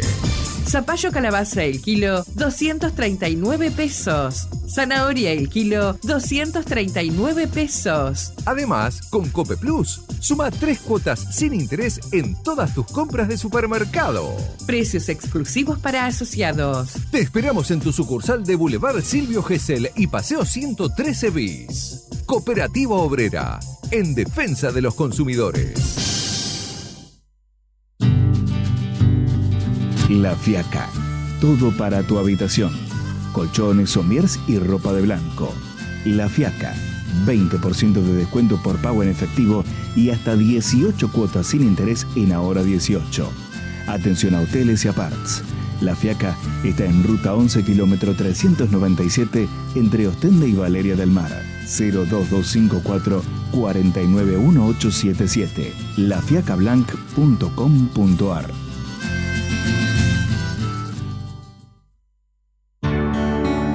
Distribuidora del Mar, mayorista y minorista en artículos de limpieza, bazar, jardín y piscinas. Atención a hoteles y restaurantes, ahora también productos de nuestra propia marca. Distribuidora del Mar, todo en un solo lugar. En Villa Gesell, Boulevard 1372, 46 0248 46 7866. Chiquitín, desde 1988 en Villa Gesell. Pescados y mariscos, parrilla leña, pastas caseras, comidas para llevar. Chiquitín, para disfrutar una buena mesa en familia y con amigos. Chiquitín, Avenida 13 y Paseo 138, 470619 y 479990. ¿Sabés que todo lo que necesitas lo podés encontrar en sanpietroweb.com? O en alguna de nuestras 24 sucursales que tenemos para estar cada vez más cerca tuyo y para hacer realidad los sueños de tu familia. San Pietro, nos une la familia. Sermat, showroom de materiales para la construcción en la Rotonda de Valeria del Mar. Sermat, asesoramiento profesional, descarga en obra, amplia variedad de productos y los mejores precios. ¿Tenés un proyecto? Construílo con Sermat. Comunicate al 02254 40 22 90 o visitanos en sermat.com.ar. Sermat, showroom de materiales para la construcción en Ruta 11 y la Rotonda de Valeria del Mar.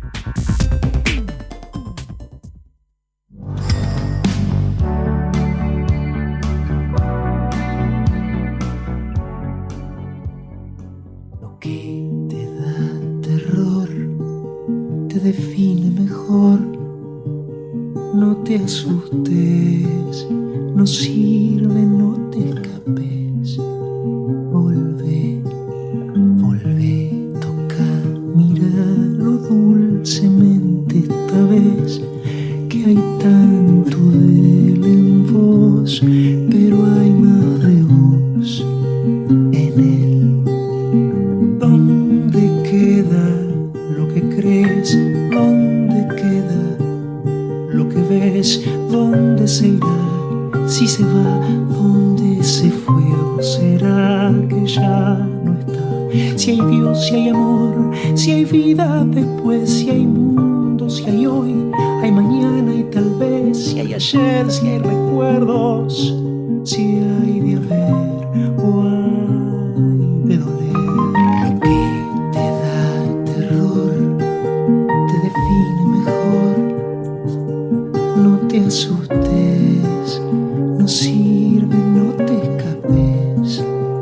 Volvé, volvé, toca, miralo dulcemente esta vez, que hay tanto de él en vos, pero hay más de vos en él. ¿Cómo, cuándo, dónde, quién fue, para quién será, quién ha sido y por qué el frío, la pasión, la vejez, el amo, el esclavo y el dolor de reconocer si atado, golpeado, libre, liberado, culpable, culpado, al frente, al costado de quien no se larga por miedo a quedarse solo, abandonado. Lo que te da terror te define mejor. No te asustes, no sirve, no te escapes. Volvé, volvé, toca, miralo dulcemente esta vez, que hay tanto de él en vos, pero hay más de vos en él. Hay miedos que espantan, que van a volver, hay otros que están, pero van a ceder. Hay riqueza y pobreza y hambre y tanto que un verso no alcanza para decir cuánto. Si vuelve, si va, se queda, o si está, si recuerda a veces, o va a recordar si vive con alguien, si ha muerto con alguien, si está. Si está. Lo que te da terror te define mejor. No te asustes, no sirve, no te escapes. Volvé, volvé, toca, miralo dulcemente esta vez, que hay tanto de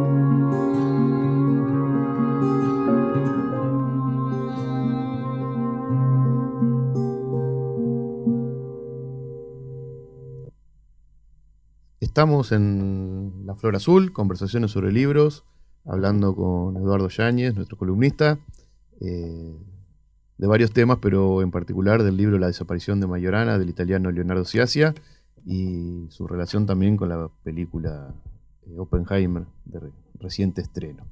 Estábamos hablando un poquito de contexto histórico. Hablamos del contexto histórico, un poquito de Sciascia. Vamos a hablar del libro.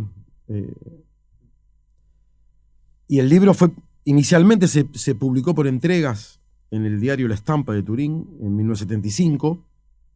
O sea, Sciascia investiga casi 40 años después de la desaparición del físico Ettore Majorana, que fue en marzo del 38. Cuando desaparece, Majorana deja 2 cartas dando indicios de que se va a quitar la vida, ¿no? Y en el comienzo del libro se habla de la búsqueda de la familia, que tiene dudas sobre el suicidio, y el accionar de la policía italiana de la época, el comisario Bocchini, nada que ver con el gran maestro de Avellaneda, que cierra el caso a los pocos días, ¿no? Porque para ellos el problema se reducía a encontrar un cadáver o encontrar un loco. Claro. ¿No? Dice Sciascia.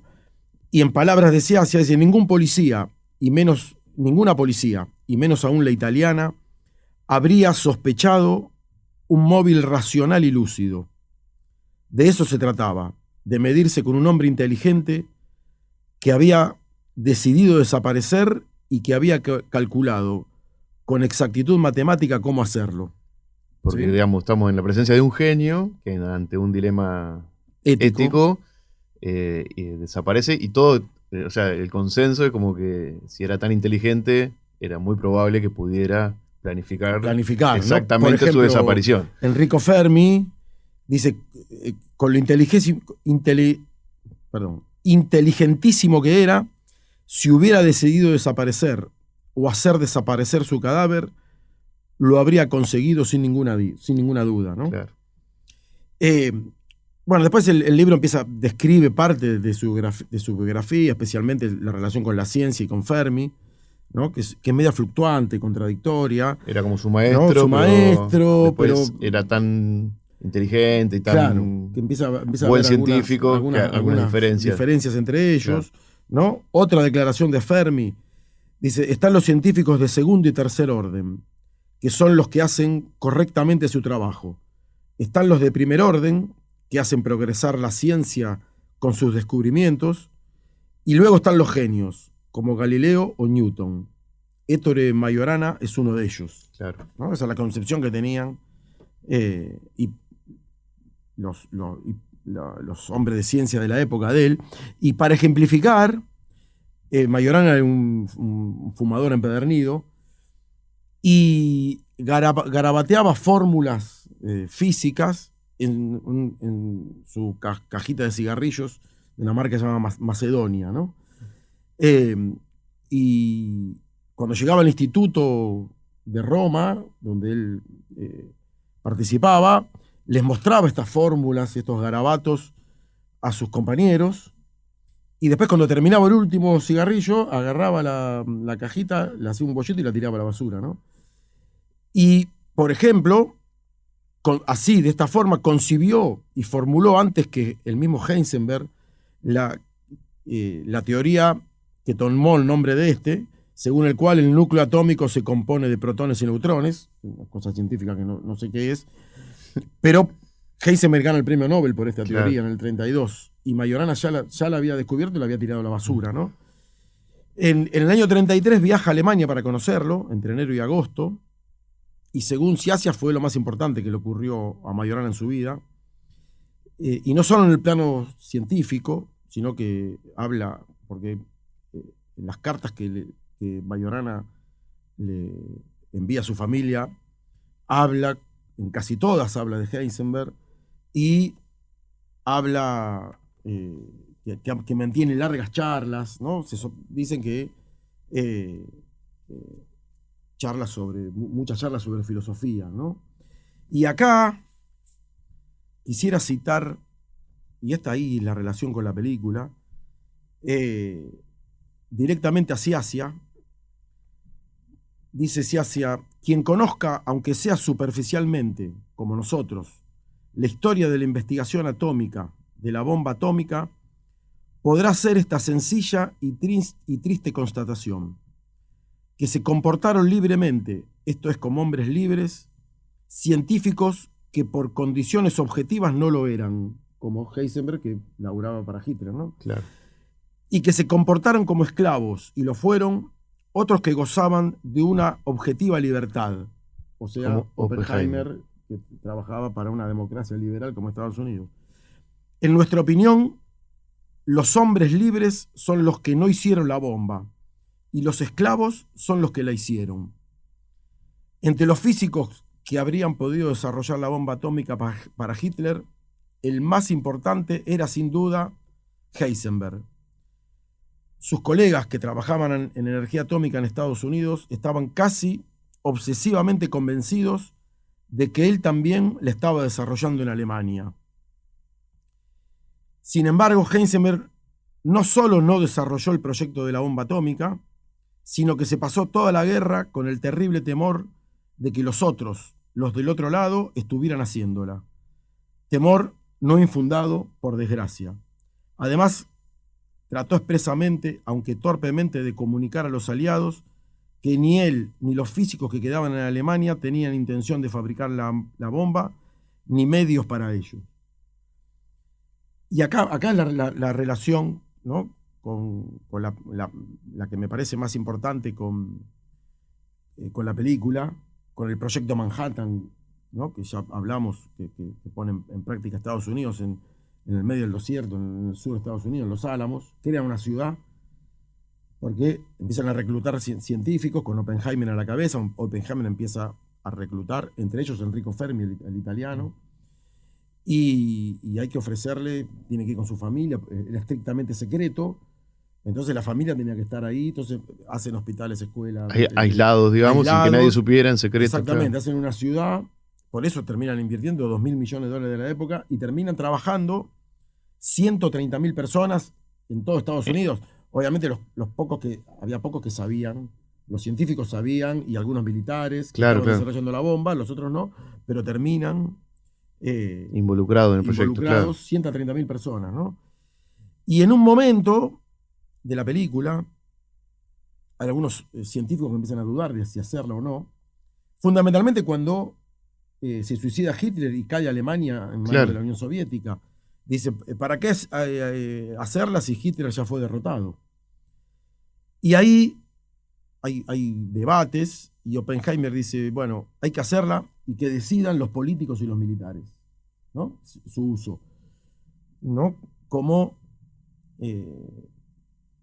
quitándose del medio, neutra, como si la ciencia fuera neutra. Una ciencia neutral, valorativa, ¿no? Creo que Edgar Morin, el epistemólogo francés, hablaba de ciencia sin conciencia. Y cuando hablamos de Weber hablaba de la irracionalidad de la razón, ¿no? Y después la escuela de Frankfurt también va a retomar esto. Bueno, los momentos culminantes de la peli son la explosión cuando ahí en Los Álamos se reproduce, hacen explotar una bomba más chica, pero hacen menor escala, claro. menor escala. Es impresionante esa escena. Y después, cuando hay una reunión entre políticos, militares, y está Oppenheimer, que no sé si algún científico más, dicen, bueno, ¿dónde la tiramos? ¿No? Y los argumentos que se utilizan ahí, primero que yo no creo que lo dije cuando hablé de Einstein, ¿no? Que el argumento principal de Estados Unidos es que había que hacerla antes de que la tenga Alemania, enemigo, ¿no? Claro. Y ahí se esgrimen un par de argumentos. Bueno, si tiramos la bomba, vamos a ahorrar vidas humanas, vamos a matar a miles. El mal menor, digamos. Claro, porque como Japón todavía no se había rendido. Todos los que iban a morir en la guerra. Claro. Y aparte, que ahí lo dice la peli, hay que mostrarle al mundo, especialmente a Stalin, que ya fin de la guerra empezaba, los chisporroteos, se sabía que terminaba la guerra, iba a haber un enfrentamiento, como luego fue la Guerra Fría, entre el comunismo y el capitalismo. Claro. Hay que mostrarle a Stalin que tenemos la bomba, ¿no? Lo que no dice la peli, y esto muchos historiadores lo dan por seguro, es que Japón ya estaba por rendirse, ¿no? Japón tarda 2 meses más. El domingo es el aniversario, el domingo 6 de agosto es el aniversario de la primera bomba en Hiroshima. Hacía 2 meses había rendido Alemania y el emperador Hirohito estaba negociando ya la rendición, pero Estados Unidos quería imponer un protectorado, casi un protectorado, quería imponerle a Japón, porque ya vislumbraba la lucha contra la Unión Soviética, que quería tener algo, aliados cerquita de la Unión Soviética, claro. ¿No? Y el emperador se negaba a esto. Obviamente cuando le tiraron la bomba, aceptó todo, ¿no? Claro. Por eso voy brevemente a citar algo que citamos en la última columna cuando hablamos de Weber, ¿no? En La política como vocación. Quien hace política pacta con poderes diabólicos que acechan en torno de todo poder. Quien busca la salvación de su alma y lo de los demás, que no la busque por el camino de la política, cuyas tareas, que son muy otras, solo pueden ser cumplidas mediante la fuerza. Y hago un paréntesis también acá con respecto a la peli y el libro. Esto de que los científicos alemanes podían haber hecho la bomba y no la hicieron, como sostiene Sciascia. Que fue una elección, digamos. Claro, cuando termina la guerra, y cuando se rinde Alemania, en el periodo ante la rendición de Alemania y cuando tiran la primera bomba en Hiroshima, en esos casi 2 meses, el servicio secreto de Inglaterra, de Gran Bretaña, toma a Heisenberg y a 9 científicos más y los encierra en la campiña inglesa, en una casa llena de micrófonos, y se grababan las conversaciones y se transcribían, ¿no? Heisenberg siempre sostuvo que no fabricó adrede la bomba para no dársela a Hitler, por cuestiones morales, ¿no? Y los científicos del Proyecto Manhattan sostuvieron que en realidad había errado en su cálculo de la cantidad necesaria de uranio para producir la bomba. Pero al otro día, o a los 2 días, de escuchar por las noticias por la BBC, repito, estos 10 científicos encerrados en una casa de campo en Gran Bretaña, escuchar la noticia de la bomba de Hiroshima, dice que Heisenberg al otro día o a los 2 días le dio una charla a sus compañeros que incluía un estimado bastante correcto de la masa crítica y de uranio necesarios y también las características de la bomba. Y que dicen que es imposible que en un día y medio él podía haber hecho esos cálculos y haber diseñado. Que eran cosas que ya sabía, digamos. Por eso este tipo de cosas le brindan credibilidad a la versión de Heisenberg, ¿no?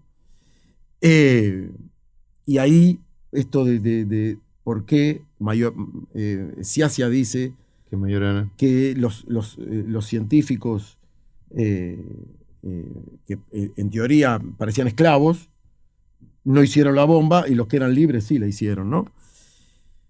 Bueno, después sigue el libro, narra la desaparición y brinda indicios de que no fue un suicidio porque se fue con su pasaporte, con varios sueldos que lo había dejado acumular como docente en una universidad en Nápoles, los cobra todos juntos. Entonces, una persona que se quiere suicidar, ¿para qué va con su pasaporte? ¿Para qué va a planificar aparte? Dinero, ¿no? Claro. Y Sciascia dice que Majorana en realidad fue una víctima de la ciencia. ¿Por qué? Porque vio la bomba, la vio antes. Y por eso, este dilema ético, dice, yo no puedo contribuir a esto que va a destruir a la humanidad, ¿no?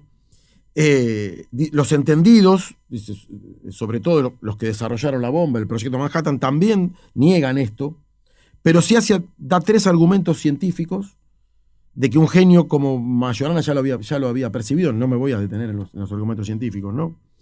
En el final, en el último capítulo, hay una visita de Sciascia a un convento en el centro de Italia, porque dice que hay indicios de que ahí hubo un científico recluido mucho tiempo y que durante unos meses también estuvo el piloto yanqui que tiró la bomba, ¿no? Bueno, después les dejo para que lean el libro, para que lean. Está buenísimo. Sí, que está muy bueno, pero quiero terminar porque está muy bueno también la introducción que hace Juan. El prólogo de Juan es excelente, muy entretenido, y no resume. cuentan, claro, pero deja abierto la inquietud para leer, como hacía él en sus columnas. Claro. Y el último párrafo, directamente lo leo de Juan, dice: Sciascia murió en 1989 sin saber qué había pasado con Majorana. La última teoría al respecto es, quizás, la que más le habría gustado. Se refiere a L'Homo Cani, el hombre perro, un vagabundo que erraba por las calles del municipio siciliano Massara del Vaglio, hasta que apareció muerto por causas naturales en la plaza del pueblo. El hombre perro ayudaba a los jóvenes del lugar con sus tareas de ciencias y se ayudaba a sí mismo a caminar con un rústico bastón que tenía tallada en la inscripción 5806. La fecha de nacimiento de Ettore Majorana era el 5 de agosto de 1906. Bueno, son los mitos que quedaron alrededor de su figura y las distintas versiones. Bueno, te agradezco, Eduardo, por habernos acompañado hoy. Muy linda la columna. Con esto nos despedimos también con un poquito de música para terminar con La Flor Azul, conversaciones sobre libros.